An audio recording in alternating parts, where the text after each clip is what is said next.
they're a little bit more on the light side because we don't want to go too heavy-handed on the on things that we've already addressed in the hotfixes, right? We've already done a lot. Bologna no longer applies block stacks to minions. W, where we can understand this new point of balance. Like, where are we now? Sanguine Lash buffs, please ban that guy. That shifted the meta. We don't want to go back in and ban that guy. Shift the meta again. Put him in the stocks. We're still adjusting while we're still getting data and feedback on things. On how so things we for some of the larger scope things, we probably want to make sure that we get more of that data set to see exactly how things are shaking up, because there's a lot of almost like daily shifts. Like, people are like, okay, this works really well with these items, and the hotfix comes in, it changes it immediately, and then this other thing works really well. It's like, oh, but this god actually just counters that completely. Like, the variation right now is extremely intense, and we don't want to make too heavy. That reminds me. We need to get EP maybe even a little bit more on the fun side, or a little bit of 270 power. That we see are odds. So. First things, I saw the first thing on the list with people. I know people are like, we need context. We need some context. EP needs 270 more power from the bits today. Talking about so he needs to be at 370 per power. That being said, we finally hit the case where even with some of the healing changes, now the aspect does not have the healing that the non-aspect does. Amaterasu with the aspect is actually doing exceptionally poorly. So we wanted to give, we thought about just avoiding and ignoring like this bullet point. We don't have to do it right now. But that said, being under the point of balance to this degree is just a level of unhealthy that's not cool. Yeah, we don't want it to be like a detriment on a team if a certain character is picked, right?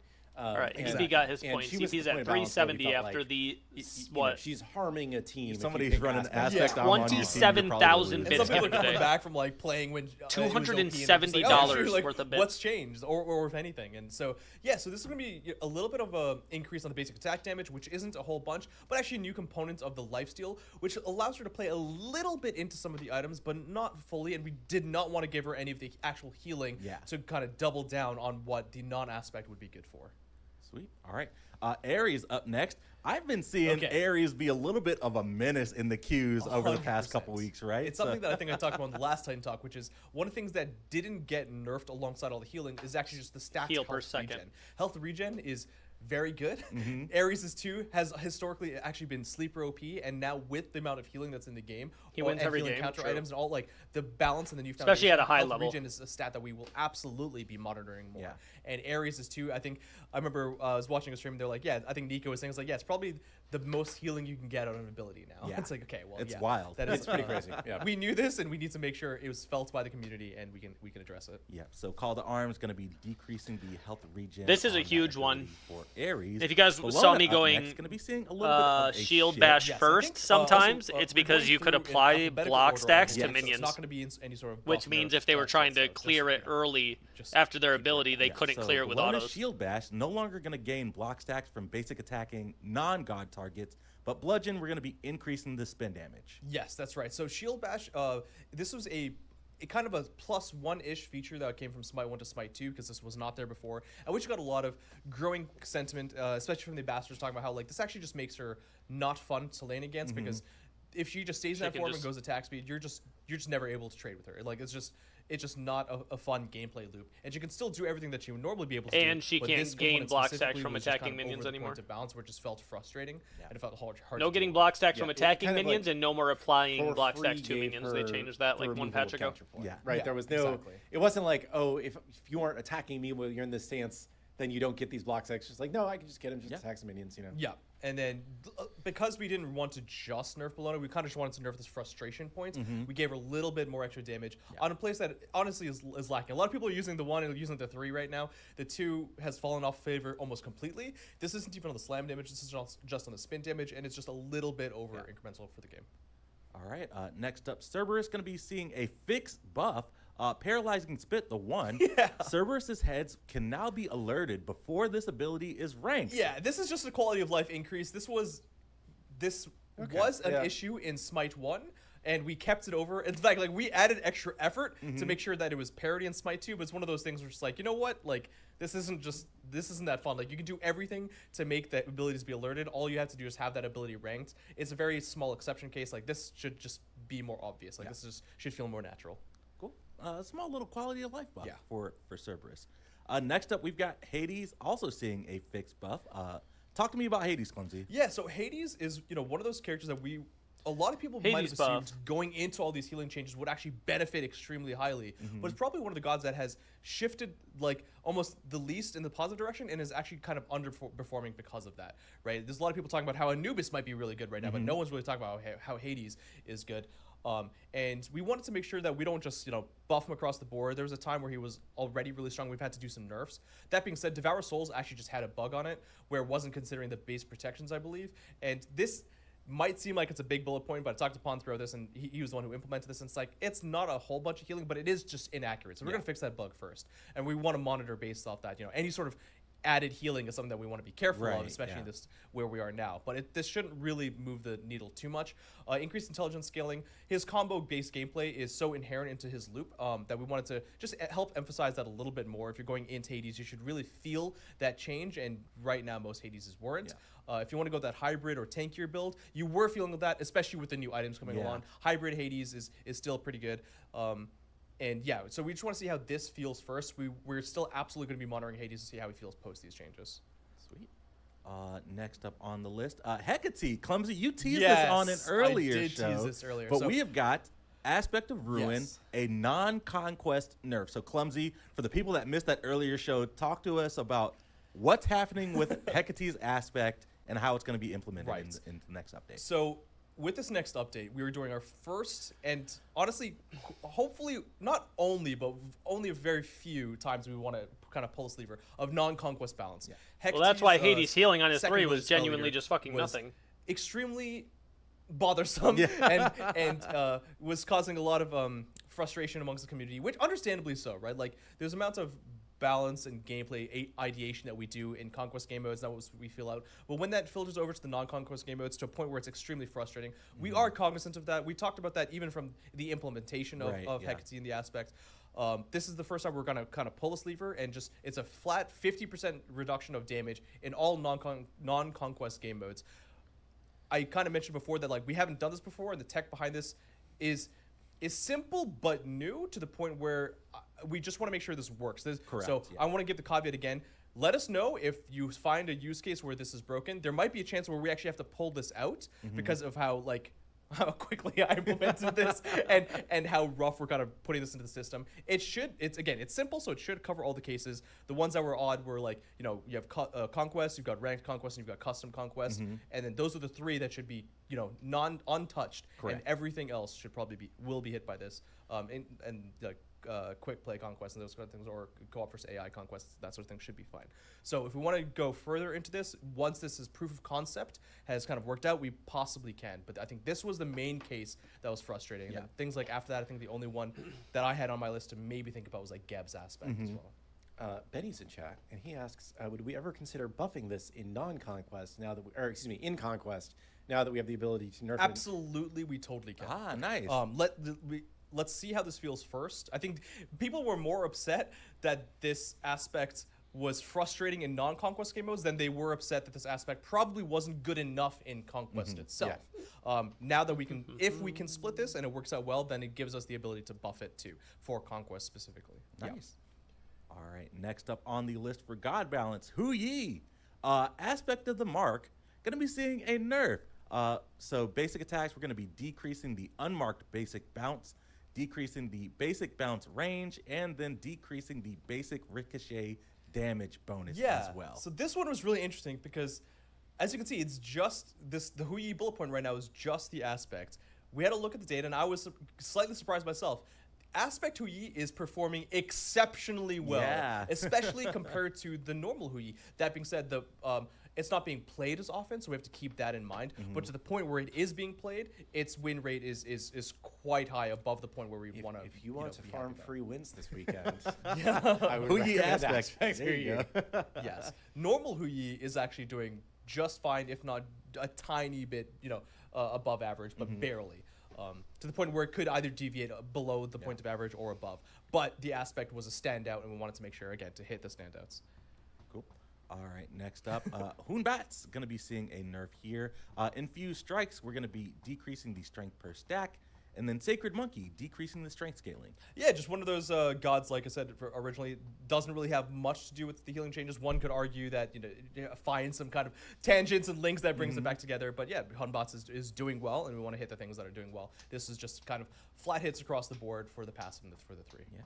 All right, next up is Jingwei, who's been kind of flying under the radar Hey, for a little bit. Da-da-da. Yeah, this is the opposite of Hunbots. Jingwei is Easy. doing not so great, and just we want to get some buffs in. Agility, being on an 18-second cooldown, is extremely high. It's lets her be pretty safe, but that being said, that was definitely one of the spots I think we're going to see a lot of people succeed with a little bit more. Yep, so Explosive Bolts seeing a decreased cooldown, Agility seeing a decreased cooldown, and then Airstrike, the ultimate increase in the strength scale. Yep. Next up, we're sticking in the duo lane. Medusa up next, going to be seeing some buffs here on a few bullet points. Viper Shot, increasing the strength scaling and the attack speed scaling.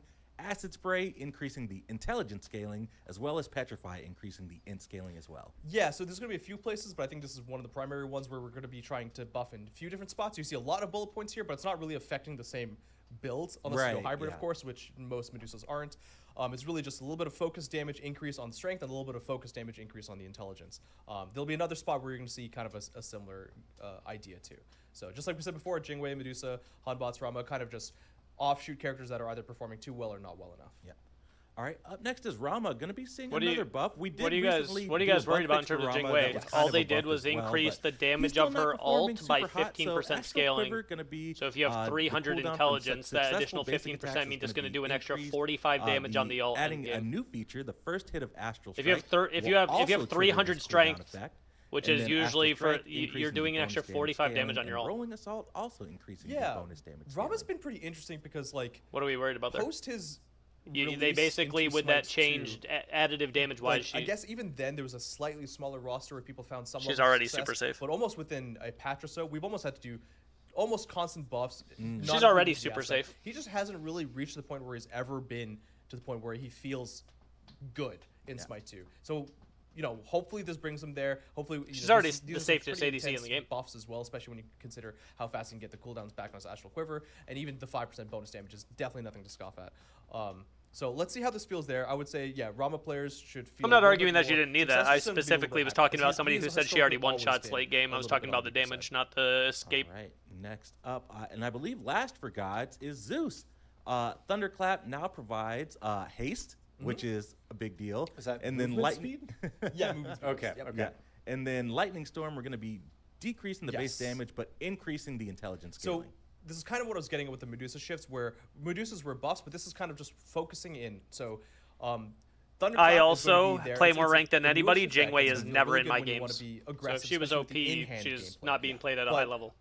We wanted to do two things here, which is kind of emphasize the in-hand gameplay, but not directly buff it, or not make it feel too overwhelming. And by doing that, we're actually decreasing the base damage, because the base damage on the fourth ability is something that will. If I were to go matter through if you're all going of my in-hand. ranked games in But the if you past 3 decrease that, weeks, increase the int scaling, not there. then you're actually getting a shift to make it better for ability damage, the fourth ability specifically, and worse for the in-hand damage. But then the in-hand damage build is getting the buff via the Thunderclap. So it's a bit of an odd shift here, but the goal is to kind of separate those play styles just a little bit more, and that requires a shift. Yeah, so you're going to get benefit if you're going the in-hand basic attack build, but losing a little bit of that base damage on the Lightning Storm.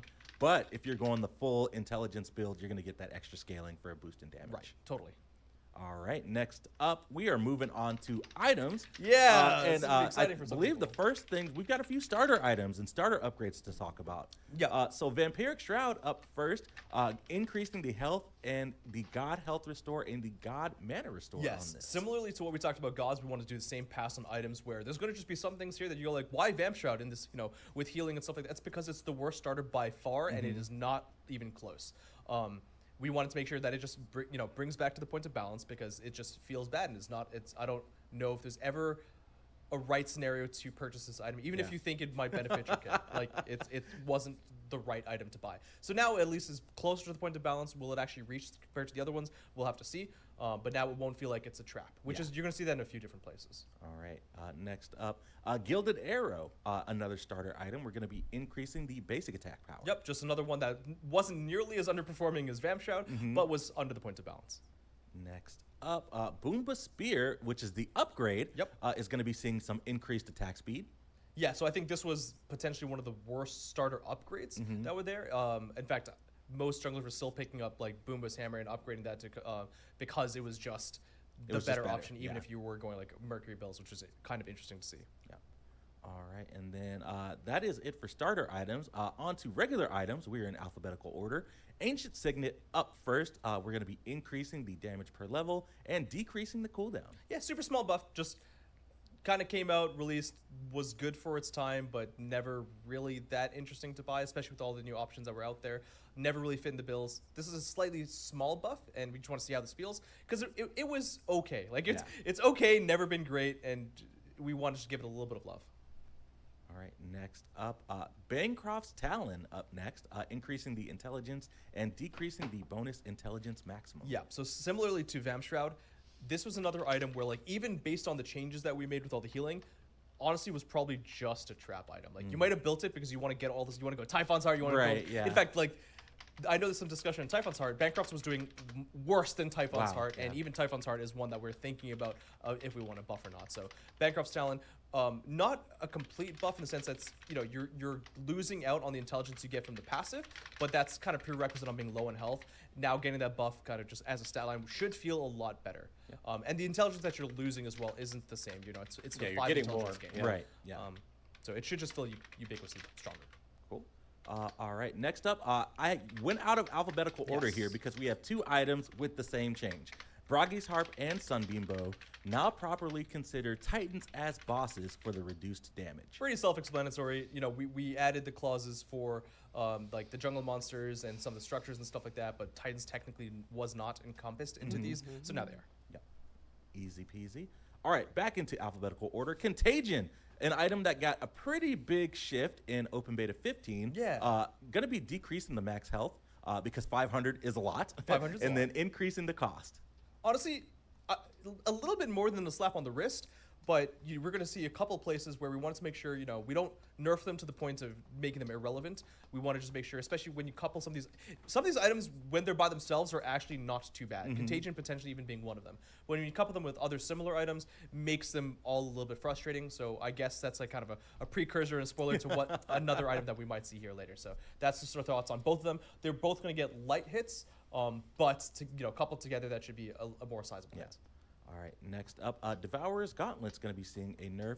So we've increased the Ravenous minion kills needed for a stack from 8 to 10, and then increased the cost. Yeah, this was just a tap. This is just, it's doing well. It's not doing, like, fantastic. It's very, very popular right now, and it's, you know, people like the change that's there, but I think it's almost like a shake. It's like, okay, it's the new cool thing, and it's just almost, there's no, you could just get it early, and you don't have to worry if it's like the wrong idea. Like, it will eventually pay off for itself.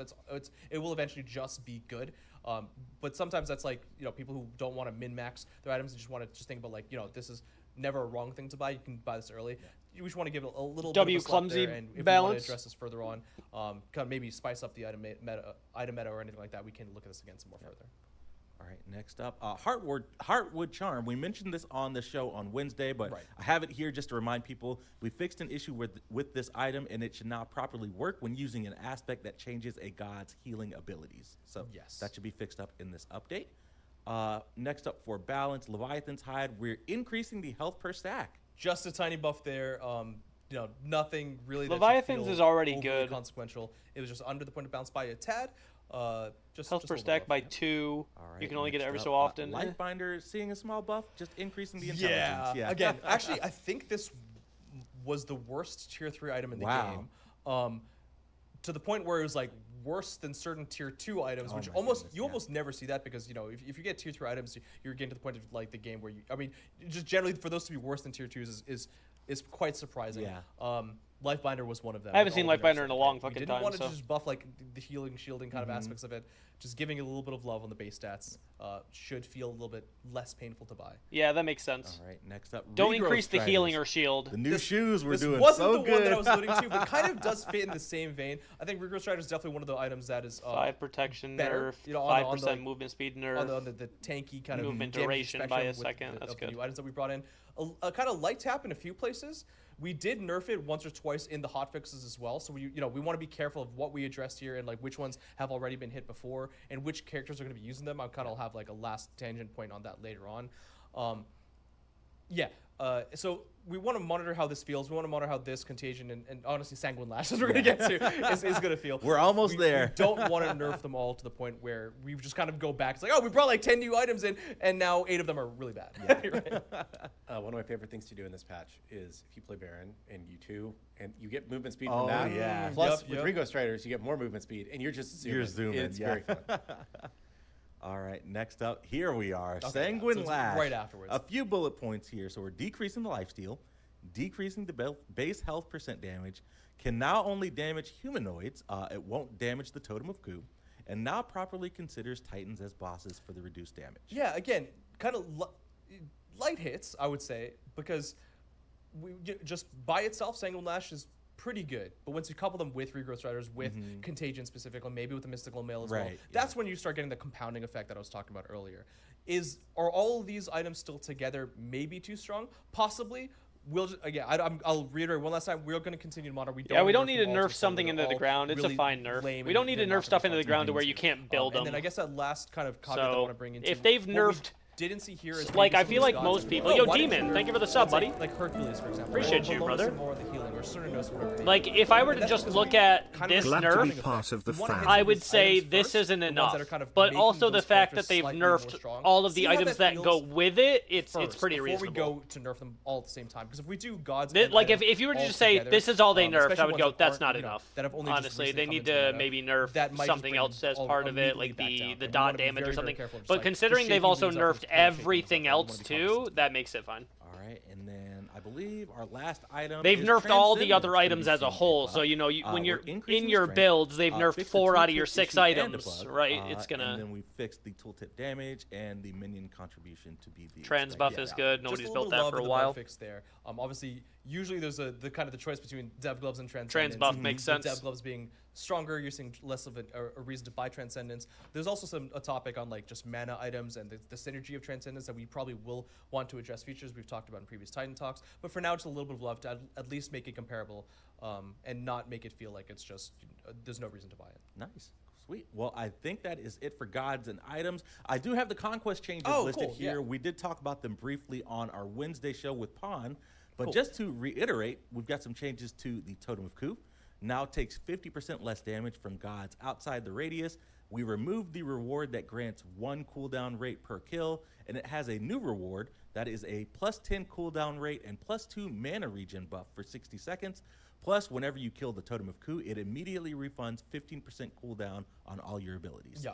So a change on how easy it is to poke this outside of being there. It's slightly similar effects as we saw in Smite 1, but not quite the same.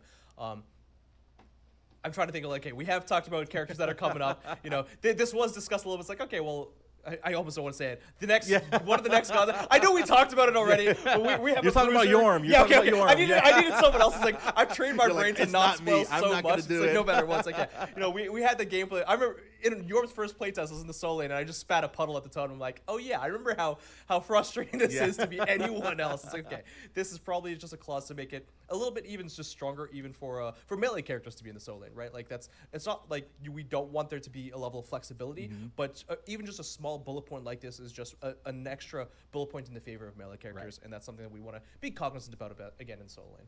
All right, next up for Conquest, sticking towards the solo lane side of the map, the Fire Imps. We've removed the loose nuggets in the Fire Giant pit. Loose nuggets. The loose nuggets, I love that. I saw that. Yes, our loose nuggets. Honestly, I don't know the what 10-piece chicken nuggets, you know? I do call them the spicy nuggets. I'm not sure. I don't know. I don't know what else they're called across. I don't know if we have a technical term. Oh, that's I left this in as well. I saw Matt added this. It's like, if this is the way he wants to call them, that's completely fine. I call them, the spicy rocks, the spicy nuggets. I know there's going to be some level of change in between the Totem of Coup and the Fire Imps where people will be like, oh, but I liked kind of just, drive by collecting my spicy chicken nuggets. But there's also a level of investment that we want to make sure that is still a part of the core gameplay loop.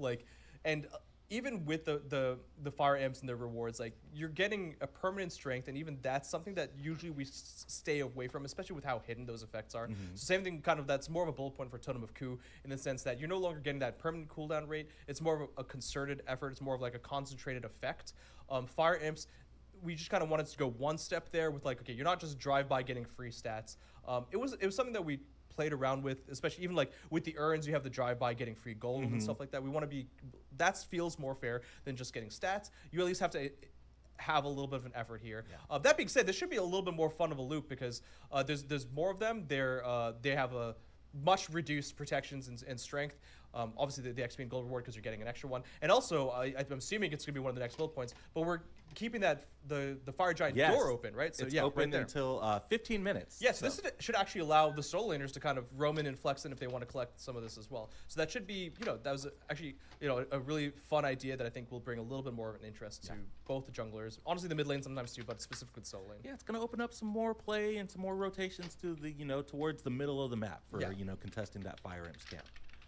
And then the last bullet point, just a short one. The Pyromancer now has an objective health bar. I think that was just a bug that Pawn found and was like, I just brought that back while I was working on some other stuff. You're like, why not? Yeah. Wait, so does this have, is there more here? No, that's it. See, I told you I might have missed some stuff. All right. So there's one other thing that I think we added.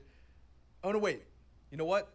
That's not in this patch. Yeah, okay. I just realized, I actually thought it was missing. Then I realized as I was walking away for lunch, I think Pawn was like, you know what, we're going to do that for the next patch. Okay, cool. All right, so we're Gucci. Yes. So that covers everything for God, items, and conquest balance in Open Beta 16. Lighter on the balance side of things, but as you said towards the top of the show, we don't want to shake things up too much, right? We still want to give time. I think this is a pretty